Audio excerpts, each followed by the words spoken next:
Hello guys. तो पिछले part में हमने देखा था कि मोचन और बाकी सभी हेवन लेवल का मिशन पूरा करने के लिए निकल गए होते हैं, लेकिन तब वहां पर यंग मास्टर डोंग आ गया होता है, जो वहां पर अपने साथियों के साथ मोचन और बाकियों के ऊपर अटैक कर देता है। लेकिन मोचन और बाकी भी वहां पर अपनी पावर का यूज करते हुए उन सारे के सारे बदमाशों के साथ फाइट करते हुए उन्हें हरा देते हैं। जिसके बाद उन लोगों ने दोबारा से अपना सफर स्टार्ट कर दिया था और अब वो सफर करते हुए उस जगह पर आ जाते हैं, जो जगह वही होती है जहाँ पर सुप्रीम लॉर्ड रहा करते थे। और वहाँ पर आने के बाद वहाँ का एक फॉर्मेशन वहाँ पे ओपन हो जाता है, जिसकी वजह से वहाँ पर एक रास्ता बन चुका था, ताकि वहाँ जाने के बाद जो भी यहाँ पे वो ट्रेजर लेने के लिए आए हैं वहाँ जाकर अपना अपना ट्रेजर हासिल कर सके। इसीलिए सारे के सारे लोग उसके अंदर चले जाते हैं। और अब इस पार्ट की शुरुआत में मोचेन जैसे ही उस जगह के अंदर गया होता है, उसे अंदर आने के बाद सारी जगह बिल्कुल अजीब दिखाई देती है, क्योंकि हर तरफ लावा ही लावा दिखाई दे रहा था। तो वहाँ पर डोंग आ गया होता है, जो अपने सारे के सारे साथियों के साथ यहाँ पर मोचेन की जान लेने के लिए आया था। वो यहाँ पर मोचेन से कह रहा होता है, तुम तो यहाँ पर बहुत बुरी तरीके से फंस गए। अगर तुमने फाइट करने की कोशिश की तो इससे तो वैसे भी तुम काफ़ी ज़्यादा नुकसान होने वाला है, और बाद में तुम्हारी जान तो जानी है। ये सुनकर के मोचेन डोंग से कह रहा होता है, यंग मास्टर, क्या आप सच में यहाँ पर मेरी जान लेने के लिए आए हैं? आपको ज़रा सा औकात से ज़्यादा नहीं बोल रहे हैं? अपनी ज़ुबान को भी अपने औकात के हिसाब से ही चलाना चाहिए। जिसके बाद वहाँ पर डॉन के ऊपर ही अटैक करना स्टार्ट कर देता है और उससे कहता है कि आज तो यहाँ पर मालूम हो ही जाएगा कि कौन यहाँ पर किसकी जान लेने के लिए आया है। तो मोचन का डॉन के ऊपर अटैक करता हुआ देखकर तो वहाँ पर जो खड़ा एल्डर होता है वो काफ़ी ज़्यादा गुस्सा हो गया था, और वो वहाँ पर आने के बाद मोचन के ऊपर अटैक करना स्टार्ट कर देता है।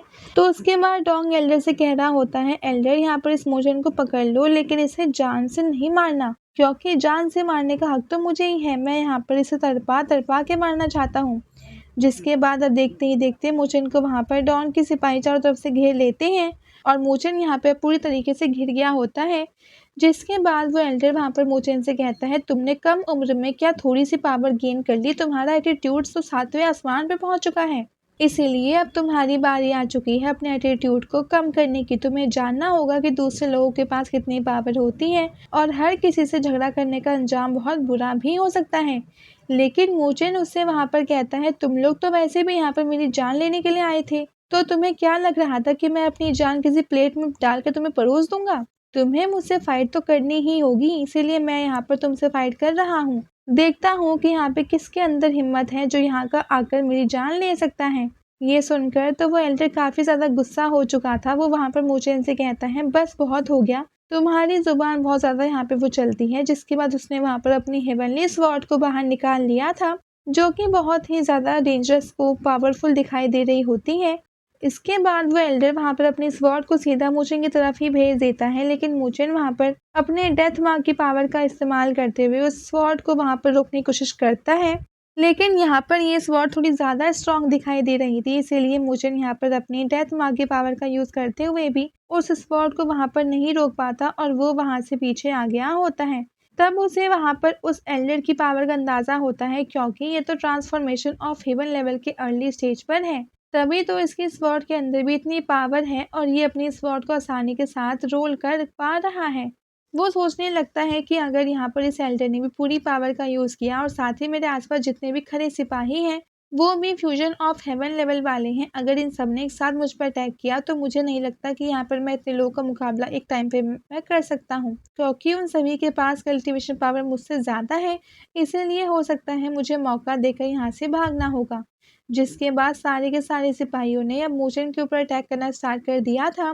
मोचेन वहाँ पर अपनी पावर का यूज़ करते हुए सभी सिपाहियों के साथ फाइट कर रहा होता है, ताकि अच्छे मौके की तलाश करते हुए वो यहाँ से बाहर निकल कर जा सके। जिसके बाद उसे जैसे अच्छा मौका मिलता है वो वहाँ पर भागना शुरू कर देता है, लेकिन तब ये देख कर के एल्डर ने अपनी स्वॉर्ड को सीधा मोचेन के पीछे ही लगा दिया था।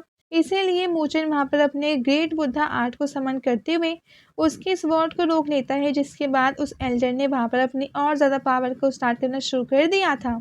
तो अब वो वहाँ पर कई सारे स्वॉर्ड के डुप्लीकेट लेकर आ जाता है, जो कि पूरे यहाँ पर किसी ड्रैगन की तरह दिखाई देने लग गए थे। जिस वजह से मोचेन वहाँ से लावा में ही गिर जाता है, लेकिन जियो ने अपनी पावर का इस्तेमाल करते हुए मोचेन को वहाँ पर बचा लिया होता है।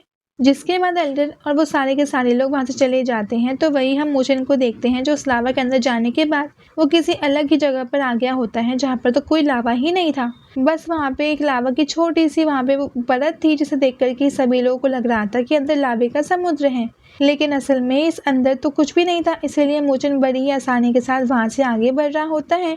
तो उसके बाद जियो उसे गाइड कर रही होती है कि उसे आगे बढ़ते हुए कहाँ पर जाना है, इसलिए जहाँ जहाँ जियो बता रही होती है मोचन वहीं जाना शुरू कर देता है। तब उसे आगे जाते हुए वहाँ पर एक बहुत ही बड़ा और स्ट्रॉन्ग फ्लेम लोटस दिखाई देता है जिसका नाम फ्लेम इमॉर्टल लोटस था, और वो यहाँ का सबसे बड़ा खतरनाक और स्ट्रॉन्ग लोटस होता है। ये देख करके तो मोचन की खुशी का ठिकाना ही नहीं होता है कि उसने यहाँ पर अपने फ्लेम इमॉर्टल लोटस को देख लिया। ये तो कमाल की बात है, अगर वो उसे हासिल वहाँ पे कर ले तो उसकी काफ़ी ज़्यादा हेल्प हो सकती है। लेकिन जैसे वो उस लोटस को हासिल करने के लिए उनके पास जा रहा होता है, जियो उसे रोकते हुए कहती है कि रुक जाओ, मुझे यहाँ पर अब कुछ यहाँ पर गड़बड़ लग रहा है, तो मैं थोड़ा ध्यान से उसके पास जाना चाहिए। तो ऐसा लग रहा है कि यहाँ पर कोई ना कोई चीज़ है जो उस लोटस को यहाँ पे प्रोटेक्ट कर रही है। तब उसके ये कहते ही मुझे इनको आसपास अब कुछ हलचल होते हुए दिखाई देती है। ये देख करके तो वो भी थोड़ा थोड़ा सा हैरान रह जाता है कि आसपास क्या है, लेकिन जैसे वो उसे पकड़ने वाला होता है इससे पहले वहाँ पर कोई अनजान चीज़ आग उसके ऊपर अटैक कर देती है, जो कि वो कोई और नहीं बल्कि फ्लेम पाइथन था। वो वहाँ पर एक जगह का गार्डियन होता है जो काफ़ी टाइम से उस फ्लेम इमॉर्टल लोटस को प्रोटेक्ट करते हुए आया है। और ये जो पाइथन होता है वो सारे के सारे पाइथन का यहाँ पर वो किंग था जिसके पास पूरी तरह से फ्लेम की पावर होती है, और ये यहाँ पर बहुत ज़्यादा डेंजरस होता है। ये देख करके तो मोचन एकदम ज़्यादा हैरान रह जाता है। वो वहाँ पर भागने में अपनी भलाई समझता है और फिर वहाँ से भागना शुरू कर देता है।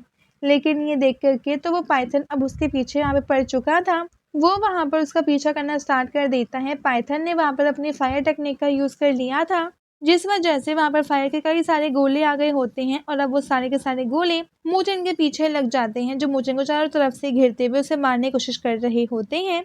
लेकिन मोचन वहाँ पर अपनी पावर का यूज़ करते हुए उन सभी गोलों से बचने की कोशिश कर रहा होता है, जहाँ पर उसने अपने ग्रेट बुद्धा आर्ट को भी समन कर लिया था, जिस वजह से वो यहाँ पर उस पाइथन के कई सारे फायर अटैक को रोक लेता है। लेकिन अब वहाँ पर दोबारा से वो पाइथन आ चुका था जो वहाँ पर अब आने के बाद मोचन की जान लेने वाला होता है। लेकिन मोचन को ये देखकर काफ़ी ज़्यादा गुस्सा आ चुका था। वो वहाँ पर अपने दोबारा से फायर की पावर का यूज़ करते हुए उस पाइथन को चकमा देने की कोशिश करता है ताकि मौका देखकर वहाँ से भाग निकले, लेकिन वो पाइथन तो उसका पीछा छोड़ ही नहीं रहा था। मोचन वहाँ पर जियो की पावर वाले बर्ड को बाहर निकाल लेता है ताकि वो यहाँ पर आने के बाद वो इस पाइथन के साथ फाइट वो करते हुए उसे मार सके। और अब यहाँ पर जैसे ही वो पाइथन जियो को देखता है वहाँ पर उसकी हालत ख़राब हो जाती है, क्योंकि उसे पता चल चुका था कि जियो के पास कितनी ज़्यादा पावर है। इसीलिए वो वहाँ से अपनी जान बचाते हुए भागने में भलाई समझता है। लेकिन जैसे वो भाग रहा होता है, जियो दोबारा से अपनी पावर का यूज़ करते हुए वो उस पाइथन के ऊपर अटैक करना स्टार्ट कर देती है जहाँ वो उसे जमाने की कोशिश कर रही होती है। ये देखकर तो पाइथन घबरा चुका था, और जैसे उसे जियो का अटैक लगता है उसके वहाँ पर हालत ख़राब होने लगती है, जिसके बाद जियो ने उसे मार के उनके सारे स्पिरिचुअल एसेंस को अपने अंदर डाल लिया होता है ताकि वो वहाँ पर अपनी पावर को बढ़ा सके। ये देख करके तो मोचन एकदम ज़्यादा वो हैप्पी हो जाता है। वो जियो से कह रहा होता है कि तुम्हारी पावर तो सच में दोबारा से रिकवर हो चुकी है, इसलिए तो काफ़ी टाइम के बाद तुमने अपने आप को यहाँ पर अपने रियल फॉर्म में ट्रांसफॉर्म किया। ये तो कमाल की बात है। तो उसके बाद जियो उसे कहती है कि तुम्हें इतना ज़्यादा उछलने की ज़रूरत नहीं है, मैं तो काफ़ी टाइम से तुम्हारे स्पेशल वर्ल्ड के अंदर थी, इसलिए थोड़ी ज़्यादा मैं यहाँ पे इतना टायर्ड हो चुकी हूँ। जिसके बाद वहाँ पर दोबारा से मुझे उनके फ्यूचर वर्ल्ड के अंदर चली जाती है, और अंदर जाने के बाद मुझे इनसे कह रही होती है तुम्हें पता है ना कि हम दोनों का ब्लड कनेक्शन पूरा हो चुका है। अगर यहाँ पर वो पाइथन तुम्हारी जान ले लेता तो उसकी वजह से तुम्हें आसानी के साथ अपने आप ही मारी जाती। इसीलिए मैं अपने आप को बचाने के लिए बाहर आई थी ताकि उस पाइथन को मैं यहाँ पे मार सकूँ। इससे तुम भी बच जाओगी और मैं भी बच जाऊंगी, तो इससे तुम्हें ज़्यादा अब कुछ उछलने की ज़रूरत नहीं है। मैं यहाँ पर खास तुम्हें बचाने के लिए बाहर निकल कर आई थी। तभी वहाँ पर एक वाइट ड्रैगन टोकन भी निकलती है। जैसे ही मोचन वहाँ पर उस टोकन को देखता है तो वो हैरान रह जाता है, क्योंकि ये तो वाइट ड्रैगन टोकन था जो कि सुप्रीम लॉर्ड ने छोड़ा हुआ था। किसी को नहीं पता था कि आखिर ये टोकन कहाँ पर है, लेकिन अब जाकर उसे पता चल चुका था कि इस टोकन को तो उस पाइथन ने लेकर रखा था, जिसके मरने के बाद जियो के पास वो टोकन चला गया और उसने अब उसे मोचन को ही दे दिया, जिससे पाकर मोचन वहाँ पर काफ़ी ज़्यादा हैप्पी हो जाता है। इसीलिए अब मोचन वहाँ पर उसी फायर लोटस की तरफ बढ़ना शुरू कर देता है ताकि उसे हासिल वहाँ पे वो कर सके, जहाँ आने के बाद जियो उससे कह रही होती है तो जल्द से जल्द इसे रिफाइन करने की कोशिश करनी होगी, क्योंकि हो सकता है यहाँ पर कोई और भी बीस्ट आ जाए जो इस लोटस का पीछा वो करते हुए यहाँ पर आ गया हो। और उसके बाद वो तुम्हारे साथ फिर से फाइट करना यहाँ पे शुरू कर देगा। ऐसे ये मौका तुम्हारे लिए बहुत अच्छा है कि तुम यहाँ पर उस फ्लेम इमॉर्टल लोटस की स्पीड को रिफाइन यहाँ पे करो, जिसके बाद तुम्हारे पास उसकी पावर हो सकती है आ जाए, और उसके बाद तो कोई भी मॉन्स्टर तुम्हारे सामने आकर वो खड़े होने की हिम्मत भी यहाँ पे नहीं कर पाएगा। इसीलिए मुझे वहाँ पर उस फ्लेम इमॉर्टल लोटस को अपने पास रख लेता है, जिस वजह से उसका सारा का सारा ऑरा अब उसके अंदर जाना शुरू हो जाता है। इस वजह से मोचे ने वहाँ पर अपना कल्टीवेशन स्टार्ट कर दिया था, लेकिन जैसे उसकी कल्टीवेशन वहाँ पर स्टार्ट होती है, जियो की फ्लेम की पावर जो भी उसकी बॉडी के अंदर जाकर उसे यहाँ प्रोटेक्ट कर रही थी, वो सब के सब एंड हो जाती है, क्योंकि उसे यहाँ पर अपनी पावर का यूज़ करते हुए इस लोटस को रिफाइन करना होगा। और जैसे यहाँ पे जियो की पावर यहाँ पे ख़त्म हुई होती है, मोचन को वहाँ पर गर्मी लगने लगती है, क्योंकि यहाँ पर चारों तरफ से लावा ही लावा था, जिसके बाद से उसने वहाँ पर उस लोटस को रिफाइन करना स्टार्ट कर दिया होता है। इस वजह से उस लोटस के अंदर बहुत ही ज़्यादा पावर निकल रही होती है और सारी की सारी पावर मोचन के अंदर ही जा रही थी। दूसरी तरफ हम उन दोनों सिपाहियों को देखते हैं जिसने डॉग ने यहाँ पर मोचन की निगरानी करने के लिए भेजा होता है, ताकि जैसे मोचन वहाँ से बाहर आए तो वो उसके ऊपर अटैक वो करते हुए जल्दी से जल्दी डॉन को बता सके। लेकिन तभी वहाँ पर मोचन आ गया होता है, जो उन दोनों से कहते हैं कि क्या तुम लोग दोनों यहाँ पर मेरी जासूसी करने के लिए थे? अगर हाँ, तो तुमने यहाँ पर वो खड़े होकर बहुत बड़ी यहाँ पे मिस्टेक कर दी है। अब तो मैं तुम्हें यहाँ पर नहीं छोड़ने वाला।